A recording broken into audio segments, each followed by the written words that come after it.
tourner le cinéma québécois. Et c'est évidemment un grand plaisir d'accueillir un beau plateau comme ça au Festival du film francophone d'Angoulême qui a mis à l'honneur cette année le cinéma québécois. Sébastien Pilote, réalisateur notamment de Maria Chapdelaine, Nathalie Saint-Pierre, Sur la terre comme au ciel, c'est le dernier film. Yann Englund qui a présenté ici le film Fanny qui a fait forte sensation, et puis Sylvain Garrel qui a notamment présidé le Festival du cinéma québécois et qui est un grand spécialiste du cinéma québécois. Est-ce qu'on peut dire vraiment, Sylvain, à l'occasion de la mise en avant du focus qui est fait au Festival d'Angoulême, que vraiment le cinéma québécois est en pleine forme en ce moment? Oui, oui, tout à fait. Il y a beaucoup de films intéressants, des films de genre, des films très diversifiés. Et puis, il y a l'engouement du public. Ici, à Angoulême, moi, je suis surpris parce qu'il y a la concurrence des films, des avant-premières et tout ça. Les salles sont pleines pour voir les films québécois, y compris des films des années 70 qui sont quand même largement oubliés du public français. Des films de Denis Arcand, de Gilles Carle, voilà, et ça marche formidablement bien. Toutes les salles sont pleines. Les gens sont très contents, m'arrêtent dans la rue en disant c'est formidable les films que vous présentez et tout ça. C'est ça, Yann, présenter par exemple Fanny. Oui. C'est difficile d'amener un film québécois ici en France et de le présenter au public. Comment ça? Qu'est-ce que c'est comme expérience? L'expérience est incroyable parce que justement d'avoir la chance bon, cette année Fanny fait partie de la compétition. Vraiment, Angoulême, c'est un contexte particulier parce qu'il y a une proximité avec le public. Et comme les films en compétition sont projetés une fois par jour, à tous les jours, moi, je me disais, les gens, de pouvoir le présenter à tous les jours, c'est que les gens se parlent, ceux qui viennent à la première projection, et ça, c'est pour tous les films. Il y a un bouche à oreille qui se crée dans la ville d'Angoulême. Les gens viennent nous voir, viennent nous parler, on présente le film, il y a des questions-réponses. Donc, il y a vraiment cette proximité-là. Mais alors, au-delà, au plan national, peut-être je me tourne vers Nathalie, c'est quand on amène un film québécois ici, dans quel état d'esprit? C'est difficile de le distribuer, c'est difficile d'avoir un distributeur, mais ensuite, quand on en a un, Sur la terre comme au ciel est sorti en France et j'ai fait une tournée, je me suis promenée beaucoup et non, c'est ça, le contact était simple, facile, très chaleureux. Toujours une petite angoisse quand on présente aussi un film qui est dramatique avec l'accent québécois, dire est-ce que ça va court-circuiter l'émotion, puis non, pas du tout. Oui, donc ça fonctionne, Sébastien Pilote. Maria Chapdelaine, tu as un énorme succès au Québec. Et ici, on est comment quand on veut exporter le cinéma québécois? Moi, j'ai réalisé quatre longs métrages. Il y en a un seul, le deuxième, qui a été distribué en France, qui a eu une sortie. C'est Le Démantèlement, qui avait été présenté à la semaine de la critique à Cannes. Un chef-d'œuvre. Mais Maria Chapdelaine est sortie en pleine pandémie. Alors, c'était un contexte très particulier, beaucoup moins de festivals, avec des jauges de 50 %, etc. Alors, il n'y a pas eu de sortie en salle et beaucoup moins de festivals. Mais j'étais venu à Angoulême il y a 3 ans parce que j'étais sur le jury et ils m'ont proposé de présenter le film puisque j'étais ici. Et là, je le représente cette année, 3 ans. Je me suis demandé, peut-être qu'ils n'ont pas compris le film. Ils veulent avec la comédienne Sarah Monpetit qui fait sur partie le jury, du jury. c'est ça. Voilà. Et mais moi, c'est ça. Ça fait que c'est embêtant parce que c'est ça, il y a eu très peu, surtout c'est les festivals que j'ai connus davantage. Mais ça, comme je me retourne vers vous, Sylvain, le cinéma québécois, il y a quoi? Il y a une vingtaine de films, ça représente quoi? C'est plus que ça, c'est une quarantaine de longs métrages de fiction par an. Et par exemple, le cinéma québécois, je me faisais la réflexion l'autre fois, est le seul en France qui a plusieurs festivals qui lui sont consacrés, puisqu'il y a un festival à Biscarrosse au mois de novembre, un autre à Florac en avril, et il y a un festival de cinéma canadien à Dieppe, mais de fait, les 3/4 des films sont des films québécois, parce que le cinéma canadien venant des autres provinces est très peu vu, très peu connu.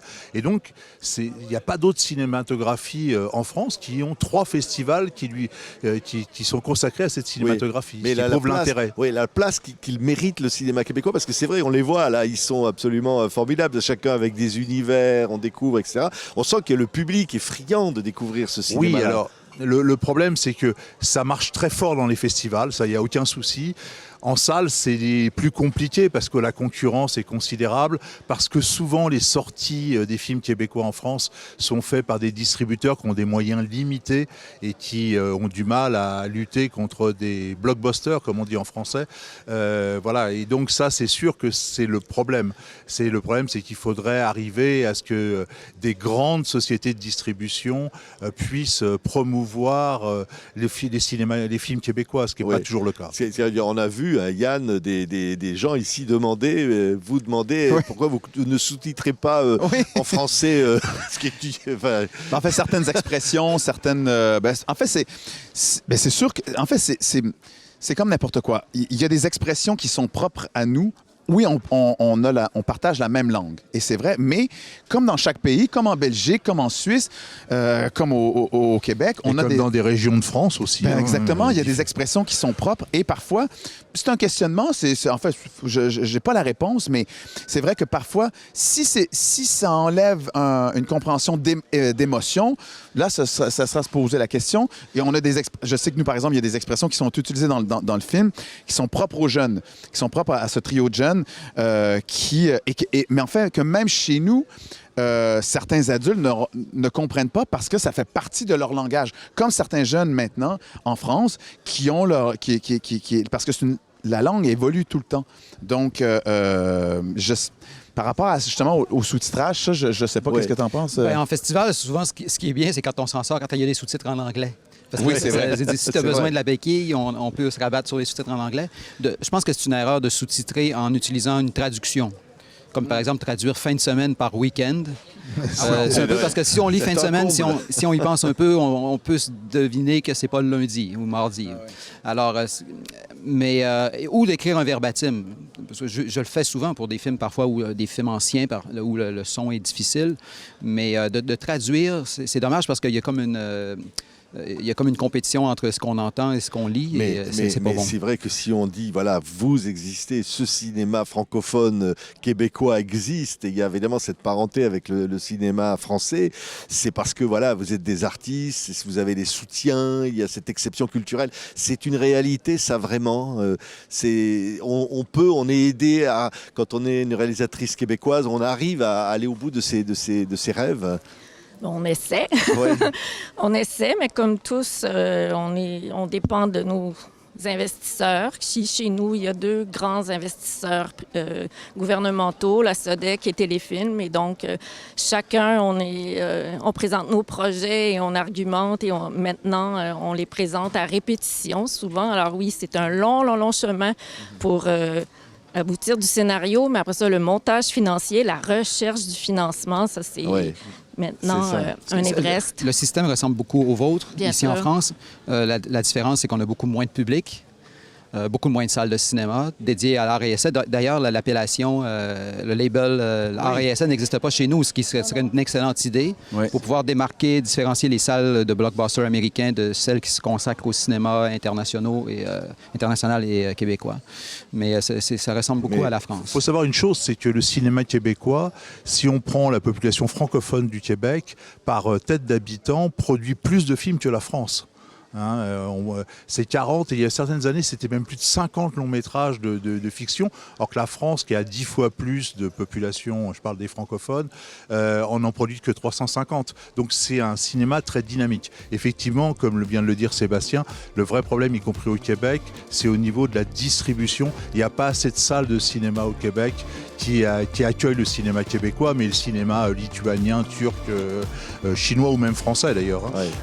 Voilà. Et donc, c'est sûr que moi j'avais fait un rapport dans les années 90 où je disais il faut absolument, comme en France, faire un label art et essai pour différencier les salles que le gouvernement peut soutenir et celles qui n'en ont pas besoin.